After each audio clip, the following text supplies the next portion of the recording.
ಕೊಟ್ರೆ ಮಾಡ್ಕೊಳ್ತೀವಿ, ರೈತರೆಲ್ಲ ಕೊಟ್ರೆ ಮಾಡ್ಕೊಳ್ತೀವಿ. ಭೂಸ್ವಾಧೀನ ಅಂತ ಒಂದು ಇಲ್ಲ, ಇದನ್ನ ಭೂಸ್ವಾಧೀನ ಅಲ್ಲ, ನಾನು ಹೇಳಿದ್ದೇನೆ ಅಂದ್ರೆ ಆಪ್ಷನಬಲ್ ಹೆಂಗೆ ಇರುತ್ತೆ, ನಾವು ಅದನ್ನೆಲ್ಲ ಬಿಟ್ಟು ನಿಮ್ಮ ಮುಂದೆ ಬಂದಿದ್ದೀವಿ. ಆಪ್ಷನ್ ಇದೆ, ಆದ್ರೆ ನಾವು ಅದಕ್ಕೆ ಕೈ ಹಾಕಲ್ಲ. ನಿಮ್ಮ ಹತ್ರ ಬಂದಿದ್ದೀವಿ, ನೀವು ಮಾಡಿ. ಒಳ್ಳೆ ಕೆಲಸ ಮಾಡಕ್ ಹೋಗ್ತಾ ಇದ್ದೀವಿ, ಕೆಟ್ಟ ಕೆಲಸ ಏನಲ್ಲ, ನಮ್ಮನೆ ಕೆಲಸ ಇಲ್ಲ, ಕೋಲಾರ ಜನಕ್ಕೆ ಮಾಡಕ್ ಹೋಗ್ತಾ ಇದ್ದೀವಿ. ನಮಸ್ಕಾರ. ಇವತ್ತು ಇಲ್ಲಿ ಸಭೆ ಸೇರಿದ್ದು ಇದಕ್ಕೋಸ್ಕರ, ಏನು, ನಮ್ಮ ನಗರಾಭಿವೃದ್ಧಿ ಪ್ರಾಧಿಕಾರ ಕೋಲಾರಿಂದ ಹೊಸ ಒಂದು ನಿವೇಶನ ಮಾಡಬೇಕು ಅನ್ನೋ ಒಂದು ತೀರ್ಮಾನ ತಗೊಂಡು ಮೊದಲು ಮೀಟಿಂಗ್ ಅಲ್ಲಿ ಒಂದು ರೆಸೊಲ್ಯೂಷನ್ ಆಗಿ ಯಾವ ಜಾಗ ಮಾಡಿದ್ರೆ ಚೆನ್ನಾಗಿರುತ್ತೆ, ಟೌನ್ ಅಲ್ಲಿ ಯಾವ ಜಾಗ ನಾವು ಮಾಡ್ಕೋಬಹುದು, ಟೌನ್ಗೆ ಹತ್ರದಲ್ಲಿ ಇರುವಂಥದ್ದು ಅಂತ ಒಂದು ಪ್ಲಾನ್ ಮಾಡಿ ನಮ್ಮ ಹಮಾನಿಕೆರೆ ಅಚ್ಚುಕಟ್ಟು, ಆಮೇಲೆ ಗದ್ದೆಕಣ್ಣೂರು ಅಚ್ಚುಕಟ್ಟು, ಇದೆಲ್ಲ ನಾವು ಗಾಂಧಿನಗರ ಅಚ್ಚುಕಟ್ಟನ್ನ ಒಂದು ಲೇಔಟ್ ಮಾಡೋಣ ನಗರಾಭಿವೃದ್ಧಿ ಪ್ರಾಧಿಕಾರದಿಂದ ಅಂತ ನಾವೆಲ್ಲ ಒಂದು ತೀರ್ಮಾನ ಮಾಡ್ಕೊಂಡಿದ್ವಿ. ಆಮೇಲೆ ಸರ್ಕಾರಕ್ಕೂ ಪ್ರಸ್ತಾಪವನ್ನ ಕೊಟ್ಟಿದ್ವಿ. ಸರ್ಕಾರವನ್ನು ನೀವು ಮಾಡೋದನ್ನ ಮಾಡಿ, ಒಪ್ಪಿಗೆ ಮಾಡಿ ಅಂತ ಹೇಳಿದ್ರು. ಸರ್ಕಾರ ನಿಮ್ಗೇನಾದ್ರೂ ದುಡ್ಡು ಕೊರತೆ ಇದ್ರೆ ಎಷ್ಟು ಬೇಕು ದುಡ್ಡು ಕೊಡ್ತೀವಿ ನಾವು ಅಂತ ಹೇಳಿದ್ರು ಮಿನಿಸ್ಟ್ರಿ ಡಿಪಾರ್ಟ್ಮೆಂಟ್ ಇಂದ. ನಮ್ಮ ಸುರೇಶ್ ಅಣ್ಣ ಅವರೇ ಹೇಳಿದ್ರಾಗಲ್ಲ. ಅದನ್ನು ಪ್ಲಾನ್ ಮಾಡಿಕೊಂಡು ನಾವು ಇವತ್ತು ರೈತರನ್ನ, ಯಾಕಂದ್ರೆ ರೈತರನ್ನ ಕೇಳ್ಬಿಟ್ಟೆ ಮಾಡ್ಬೇಕಲ್ಲ, ರೈತರ ವಿರೋಧದಲ್ಲಿ ನಾವು ಮಾಡಕ್ ಆಗೋದಿಲ್ಲ, ರೈತರನ್ನ ಕೇಳ್ಬಿಟ್ಟೆ ಮಾಡಬೇಕು. ಆವತ್ತು ಜನ ಬಂದ್ಬಿಟ್ಟು ನಾವು ಇನ್ನೊಂದು ಲೇಔಟ್ ಮಾಡಕ್ ಹೋದಾಗ ಈ ಲೇಔಟೇ ಕರೆಕ್ಟ್ ಆಗಿಲ್ಲ ಅಂತ ಹೇಳ್ತಾರೆ ಅನ್ನೋ ಒಂದು ಉದ್ದೇಶದಿಂದನೇ ಇವತ್ತು ನಿಜವಾಗ್ಲೂ ನೀವು ಪತ್ರಕರ್ತರು ಇರ್ಬೇಕಂದ್ರೆ ಹೋಗಿ ನೋಡಿ, ತುಂಬಾ ಚೆನ್ನಾಗಿ ಮಾಡಿದ್ದೀವಿ.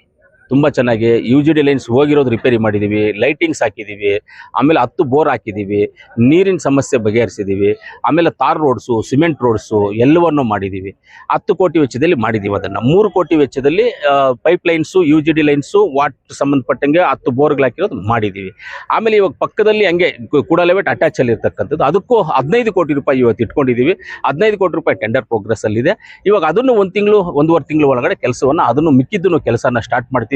ಎಲ್ಲ ಹಳೆ ಕೂಡ ಲೇಔಟ್ ಏನಿದೆಯೋ ಈ ಕೂಡ ಲೇಔಟ್ ಅನ್ನ ಎಲ್ಲವನ್ನ ಡೆವಲಪ್ಮೆಂಟ್ ಮಾಡಿ ನಗರಸಭೆಗೆ ಹ್ಯಾಂಡ್ ಓವರ್ ಮಾಡಬೇಕು ಅನ್ನೋ ಒಂದು ತೀರ್ಮಾನಕ್ಕೆ ಬಂದಿದ್ದೀವಿ. ಇದನ್ನೆಲ್ಲ ಡೆವಲಪ್ ಮಾಡಿದ ತಕ್ಷಣ ನಗರಸಭೆಗೆ ಹ್ಯಾಂಡ್ ಓವರ್ ಮಾಡ್ಬಿಡ್ತೀವಿ. ಇದೆಲ್ಲ ಇದಾದ್ಮೇಲೆ ಇನ್ನು ಹೊಸ ಲೇಔಟ್ ಒಂದು ಮಾಡಬೇಕು ಅನ್ನೋದ್ರಿಂದ ಇವಾಗ ಏನು ನಾವು ಗದ್ದೆಕಣ್ಣೂರು, ನಮ್ಮ ಅಮಾನಿಕೆರೆ ಅಚ್ಚುಕಟ್ಟು, ಗಾಂಧಿನಗರ ಇಷ್ಟನ್ನ ನಾವು ತಗೊಂಡು ರೈತರನ್ನೆಲ್ಲ ಕರೆದು ಇವತ್ತು ನಾವು ಮಾತಾಡಿದೀವಿ. ರೈತರ ಹತ್ರ ಎಲ್ಲ ಚರ್ಚೆ ಮಾಡಿದೀವಿ.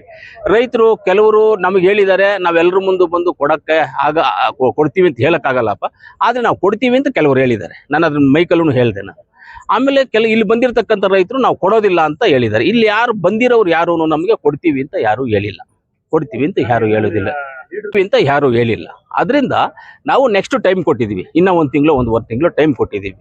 ನಮಗೆ 50-50 ರೇಷಿಯೋದಲ್ಲಿ ಕೊಟ್ಟರು ಓಕೆ, ಜಾಯಿಂಟ್ ವೆಂಚರಲ್ಲಿ ಇಲ್ಲ ಪರ್ಚೇಸ್ಗೊಂಡ್ರು ಓಕೆನೆ. ಎರಡಕ್ಕೂ ನಾವು ಕೂಡ ರೆಡಿ ಇದ್ದಾವೆ. ನಮ್ಮ ಚೇರ್ಮನ್ರು ಕೂಡ ಅಧ್ಯಕ್ಷರು ರೆಡಿ ಇದ್ದಾರೆ, ನಮ್ಮ ಮೆಂಬರ್ಸೂ ರೆಡಿ ಇದ್ದಾರೆ. ಇದನ್ನೆಲ್ಲ ತೀರ್ಮಾನ ಮಾಡಿಕೊಂಡು ಒಂದು ಒಳ್ಳೆ ಲೇಔಟ್ ಮಾಡಬೇಕು ಅಂತ ಒಂದು ಉದ್ದೇಶ ಇದೆ ನಮಗೆ. ಅದಕ್ಕೆ ಜನ ಸಹಕಾರ ಮಾಡಿದ್ರೆ ಮಾಡ್ತೀವಿ, ಜನ ಸಹಕಾರ ಕೊಟ್ಟಿಲ್ಲ ಅಂದ್ರೆ ಮಾಡೋದಿಲ್ಲ.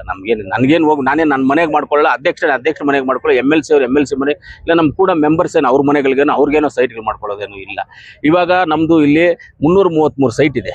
ಆ ಸೈಟನ್ನು ಮಾರಿದ್ರೆ ನಮಗೆ ಒಂದು 250 ಕೋಟಿ 300 ಕೋಟಿವರೆಗೂ ದುಡ್ಡು ಬರುತ್ತೆ ನಮಗೆ, ಅಷ್ಟು ದುಡ್ಡು ಬರುತ್ತೆ ನಮಗೆ. ಆ ದುಡ್ಡು ಬಂದಾಗ ಹಿಂಗೆ ಇನ್ವೆಸ್ಟ್ಮೆಂಟ್ ಮಾಡಿ ಲೇಔಟ್ ಮಾಡಿ ಜನಗಳಿಗೆ ಏನಾದ್ರು ಕೊಡೋಣ ಅಂತ ಉದ್ದೇಶ ನಮಗೆ. ಆ ದುಡ್ಡು ನಮ್ಮ ಹತ್ರ ಇದ್ರೆ ಗೌರ್ಮೆಂಟಲ್ಲಿ ಯಾವುದೋ ಡಿಪಾರ್ಟ್ಮೆಂಟ್ ದುಡ್ಡು ಬೇಕು ಅದನ್ನ ಕೊಡ್ರಿ, ಆಮೇಲೆ ಕೊಡ್ತೀವಿ ಅಂದ್ರೆ ಅಲ್ಲಿ ಹೋಗಿದ್ರೆ ಅದ್ರ ವಾಪಸ್ ಬರಲ್ಲ, ಮುಗೀತು ಕತೆ ಅಲ್ಲಿಗೆ.